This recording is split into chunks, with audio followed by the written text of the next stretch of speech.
Hello friends, welcome back to my channel. Friends, आज हम आपको बताने वाले हैं पोइट्री के last lesson the song of the free के सेकंड और थर्ड स्टैंजा का इंग्लिश एक्सप्लेनेशन, जिसको लिखा है स्वामी विवेकानंद ने।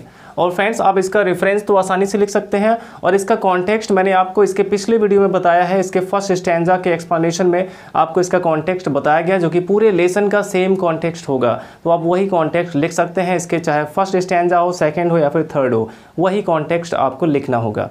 अगर आपने वीडियो नहीं देखा तो डिस्क्रिप्शन में लिंक है, आप वहां से जाके देख सकते हैं। तो फ्रेंड्स, इस वीडियो में हम आपको लेट आइज ग्रो डिम से लेकर बट टू द गोल यानी कि पूरा लास्ट तक का आपको एक्सप्लेनेशन बताने वाले हैं। और इसमें से कोई भी लाइंस अगर आते हैं आपके एग्जाम में तो आप ये पूरा एक्सप्लेनेशन इसका नोट कर सकते हैं। तो फ्रेंड्स, सबसे पहले हम इसका हिंदी एक्सप्लेनेशन देख लेते हैं कि इस पूरे स्टैंजा में क्या बातें हुई हैं।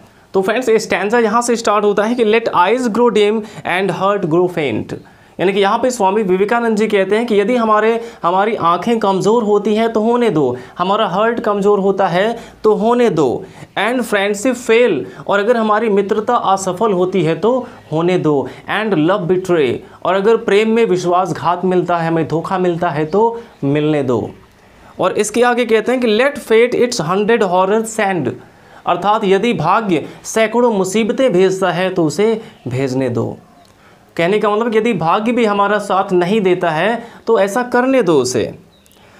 And clotted darkness block the way, और यदि घना अंधेरा हमारे रास्ते को रोकता है तो उसे रोकने दो। अर्थात इस स्टैंजा के माध्यम से स्वामी विवेकानंद जी हमें अपने जीवन में जो डिफ़िकल्टीज़ आती हैं, जो माइजरीज आती हैं, उनके बारे में यहाँ पे कहना चाहते हैं कि हमारी लाइफ सफरिंग से भरी हुई है, कष्टों से भरी हुई है और डिफ़िकल्टीज से भरी हुई है।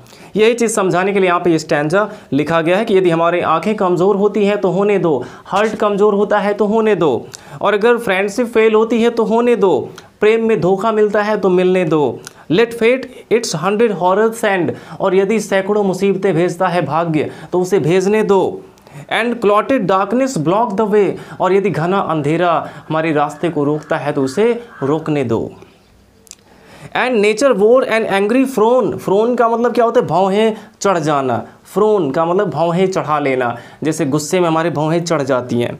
तो एंड नेचर वोर एंड एंग्री फ्रोन, और यदि प्रकृति टू क्रश यू आउट, यदि प्रकृति तुम्हें कुचलने को अपनी भौहें चढ़ा लेती है या क्रोधित हो जाती है तुम्हें कुचलने के लिए, तो ऐसा होने दो। अब लास्ट में ये कहते हैं कि स्टिल नो माई सोल, फिर भी मेरी आत्मा तुम ये जान लो, यू आर डिवाइन, तुम दैवीय हो। मार्च ऑन एंड ऑन, हमेशा आगे बढ़ती चलो। Nor right nor left but to the goal, न दाएं न बाएं, सीधे अपने लक्ष्य की ओर चलो। तो इस तरह से अगर देखा जाए तो ये बड़ा ही इंस्पायरिंग पोएम है। तो अब देख लेते हैं फ्रेंड्स कि हम इसका एक्सप्लेनेशन कैसे लिख सकते हैं।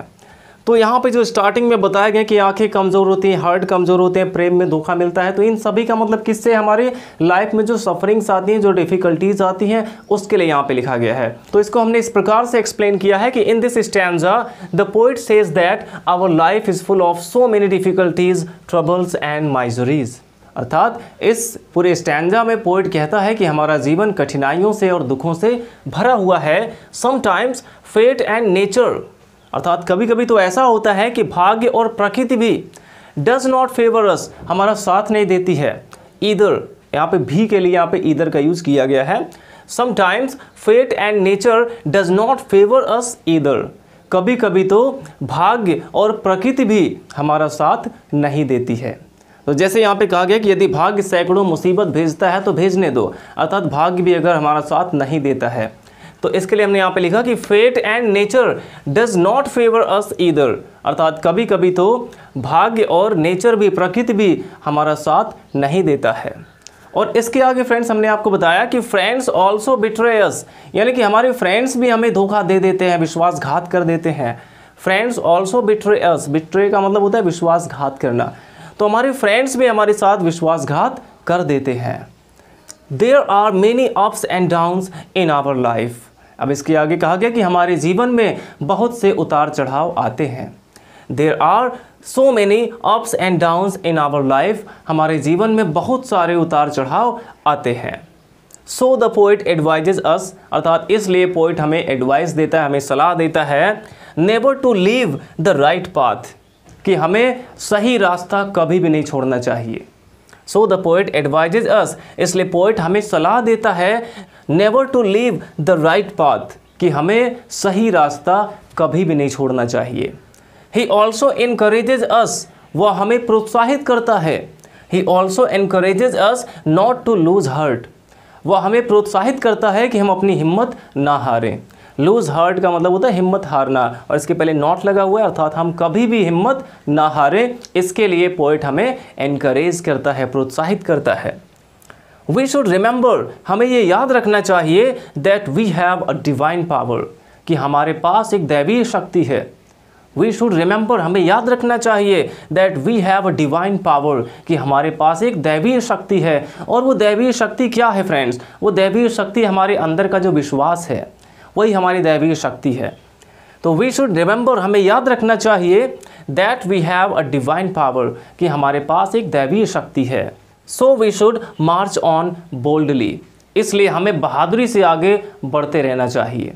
और लास्ट में यहाँ पे कहा गया कि so we should march on boldly, और इसलिए हमें बोल्डली एकदम बहादुरी के साथ आगे बढ़ते रहना चाहिए to achieve the real aim of life, अपने जीवन के उद्देश्य को प्राप्त करने के लिए।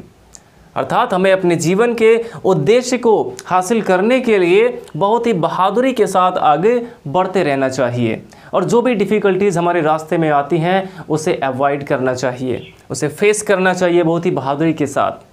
और लास्ट में हमने यहाँ पे कहा कि सक्सेस मस्ट कम, कि सफलता ज़रूर आएगी। अगर हम ऐसा करेंगे, हम हिम्मत नहीं हारेंगे, पूरे जोश के साथ अगर हम आगे बढ़ते रहेंगे तो सफलता ज़रूर आएगी।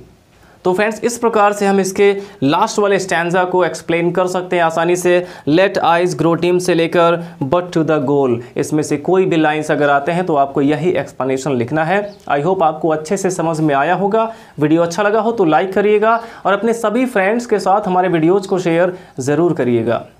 Thanks for watching.